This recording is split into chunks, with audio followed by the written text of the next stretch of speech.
message privé, on me le demande tout le temps. C'est: pourquoi as-tu choisi Moonlight ASMR comme pseudo? Je vais répondre à cette question. J'en avais déjà eu des questions dans ce genre. Enfin, pourquoi Moonlight? Pourquoi ce pseudo? Est-ce que ça fait référence à la musique de XXXTentacion? Alors non, pas du tout, ça ne fait pas du tout référence à cette musique. Donc je vais vous expliquer maintenant. Le prénom Céline a un dérivé latin, caelum, qui signifie ciel, et un dérivé grec qui signifie lune. Donc lune en anglais, moon. C'est comme ça que j'ai donc du coup été plus à même à penser à un pseudo avec moon. Et donc du coup le ciel, c'est tout ce qui se réfère à ce qui est au-dessus de nous, la lumière, la bonté, tout ce qui est au-dessus. Et donc Moonlight, ça a été une évidence pour moi, ça a fait comme un déclic. Et c'est du coup comme ça que Moonlight ASMR a été une évidence pour moi, tout simplement. Voilà, comme ça vous savez tout. Une question qui m'a été mais énormément demandée, mais vraiment je pense que c'est la question qui m'a été le plus demandée, c'est: quels sont tes ASMRtistes préférés? Je les ai notés parce qu'il y en a beaucoup, donc je vais vous dire vraiment les principaux que je regarde régulièrement. ASMR Glow, Paris ASMR, Bongil, Yella ASMR, JB ASMR, Made in France ASMR et Harry Beer ASMR. Il y en a sûrement plein d'autres, mais je vous dis vraiment, ça c'est mes chouchous, mes préférés. Quels sont les pays dans lesquels tu as voyagé et lequel a été ton préféré et pourquoi? J'ai eu la chance de beaucoup voyager, donc j'ai fait la France, l'Espagne, la Turquie, la Croatie, l'Albanie, le Canada, la Grèce. Peut-être que j'en oublie, mais je pense que j'ai tout dit. Et celui que j'ai préféré a été la Grèce. Question de feeling et pas la musique. Une question de feeling. J'ai vraiment aimé ce pays, la chaleur, la gentillesse des gens. J'ai vraiment aimé. Et le Canada, c'est vrai que les gens étaient extrêmement gentils aussi là-bas. Coucou, quelles études fais-tu? Sinon, continue, j'aime trop tes vidéos. Merci beaucoup Ambre. Alors, quelles études je fais? Je n'en fais pas, j'ai eu mon CESS, donc mon bac pour les français. Ensuite, du coup, j'ai voulu faire des études à l'université. J'ai fait des études de communication et journalisme. Ça ne me plaisait pas. Ensuite, je me cherchais un petit peu et j'ai commencé les vidéos. Donc maintenant, mon métier c'est YouTube à temps plein. Je fais aussi des photos, donc dans le mannequinat à côté, mais vraiment, mon travail principal c'est YouTube. Es-tu fière de ce que tu as accompli jusqu'à présent? Nous, oui, c'est trop mignon. Alors oui, je suis très fière de tout ce que j'ai pu accomplir, de la personne que je suis devenue surtout, dans le sens où j'ai vécu des choses dans ma vie qui m'ont fait grandir, qui m'ont fait prendre en maturité, qui m'ont fait prendre en expérience, et tout ça m'a énormément enrichi et d'office finalement permis d'arriver à là où j'en suis aujourd'hui. Et donc oui, je suis vraiment très fière et il y a encore plein d'autres choses à venir, donc voilà. As-tu un ou des animaux de compagnie, et si oui, peux-tu nous les montrer?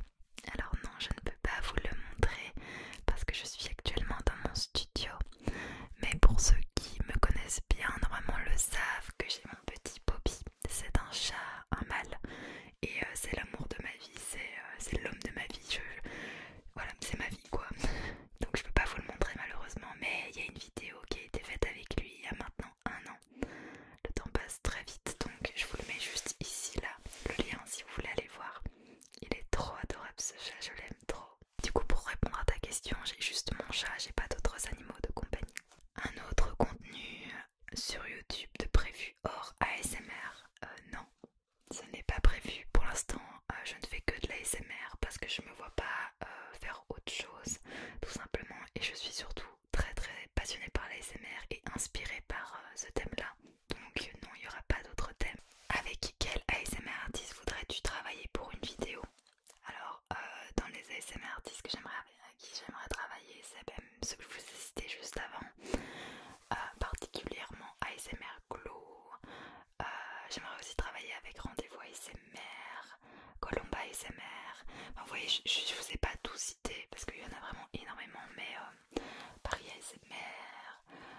aussi.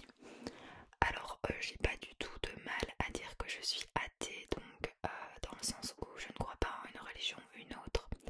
Important, je respecte toutes les religions, hein. Je suis pas du tout à juger ou à critiquer les autres religions, chacun fait ce qu'il veut, bien évidemment. Moi je pense au divin, je pense à la loi d'attraction, je sais qu'il y a une force, je sais qu'il y a quelque chose qui nous surpasse, mais on va dire que ça n'a pas vraiment de nom. Je les appelle mes anges, mais chacun appelle ça comme il veut, et voilà, c'est mon petit jardin secret, c'est ma croyance à moi, et je pense que chacun a le droit de croire en qui il veut. 5 top conseils pour se lancer dans l'ASMR. Alors du coup je les ai notés. Alors la première et la plus importante selon moi, c'est avoir la passion. Donc le plus important, c'est que tu dois apprécier l'ASMR, et si tu le fais juste parce que tu as envie de faire de l'ASMR comme tout le monde, les gens vont ressentir que tu n'as pas la passion, et entre guillemets ta chaîne risque de ne pas marcher, parce que si t'es pas passionné, les gens ressentent et les gens vont pas forcément apprécier. Donc la passion. En deuxième, être assidu. Alors être assidu, oui et non. Du coup, être assidu si tu veux vraiment faire ton métier, si tu veux vraiment avoir une montée d'abonnés, etc. Il faut être très assidu. Il faut, même si tu vois que ça n'augmente pas, il faut persévérer et ne pas être assidu. Si tu veux juste faire ça pour ton kiff et faire des vidéos de temps en temps, bah, tu fais ce que tu veux quoi.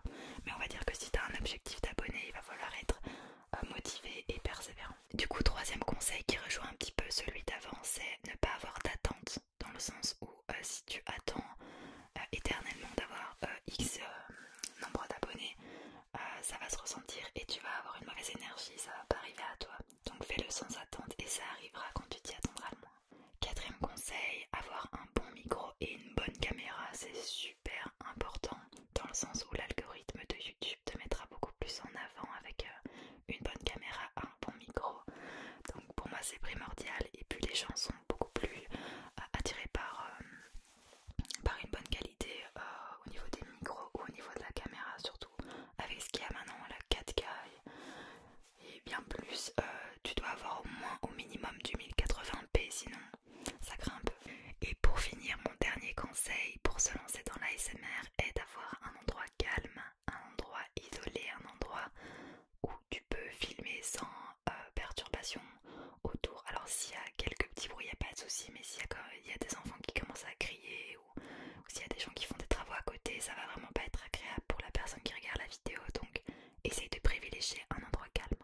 Qu'est-ce que tu voulais faire dans la vie quand tu étais plus jeune? PS, je t'adore, ne change rien. Merci beaucoup Flo pour ton commentaire. Qu'est-ce que je voulais faire quand j'étais plus jeune? Je voulais faire masseuse. Donc j'ai toujours été dans cet univers de prendre soin des autres, de relaxer les autres. Donc ouais, je voulais vraiment être masseuse. Comment as-tu découvert l'ASMR et quel élément qui a fait que tu t'es lancé? Comment j'ai découvert l'ASMR? Pas grâce à YouTube. Ne me demandez pas la première vidéo que j'ai regardée, je m'en souviens pas. Et qu'est-ce qui a fait que je me suis lancée? Parce que je me suis dit j'adore l'ASMR, ça me fait tellement du bien et j'ai envie d'offrir ça aux personnes, car je sais à quel point moi ça me faisait du bien quand j'avais du mal à dormir ou que j'étais stressée. Tout simplement je me suis dit moi aussi à mon tour j'ai envie d'offrir ça aux gens. Quelle est ton orientation sexuelle, entre parenthèses, si ce n'est pas indiscret? Alors merci pour ta question, et non ce n'est pas indiscret, je n'ai pas de souci avec ça. Je suis bisexuelle tout simplement parce que je tombe amoureuse généralement d'une âme, d'une personnalité, d'une histoire, toujours avec ce feeling, que ce soit un homme ou une femme, peu importe pour moi. Je pense que tout ce qui est physique, le sexe, etc. c'est juste, on va dire que c'est juste la façade, et je m'intéresse vraiment à ce qu'il y a dans le cœur de la personne. Donc c'est pour ça que j'ai aucun souci avec que ce soit une fille ou un garçon, j'ai pas de souci. Donc voilà. Quel est le matériel que tu utilises pour tes vidéos? Alors j'utilise du coup mon Canon 750D pour la lumière, c'est une ring light et voilà, tout simplement. Coucou, arrives-tu à gérer ton temps entre vidéo et shooting? Continue, c'est incroyable. Merci beaucoup Baptiste. Alors du coup, est-ce que j'arrive à gérer mon temps entre les vidéos et les shootings? Bien sûr, les vidéos, je me donne une règle d'or, c'est de filmer quand j'en ai envie et quand je me sens bien.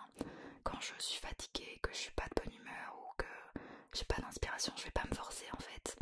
Et c'est pareil pour les shootings, je l'ai fait quand je me sens bien dans ma peau, donc finalement tout arrive à bien s'agencer, donc oui, j'arrive à gérer. Quels sont tes projets professionnels futurs?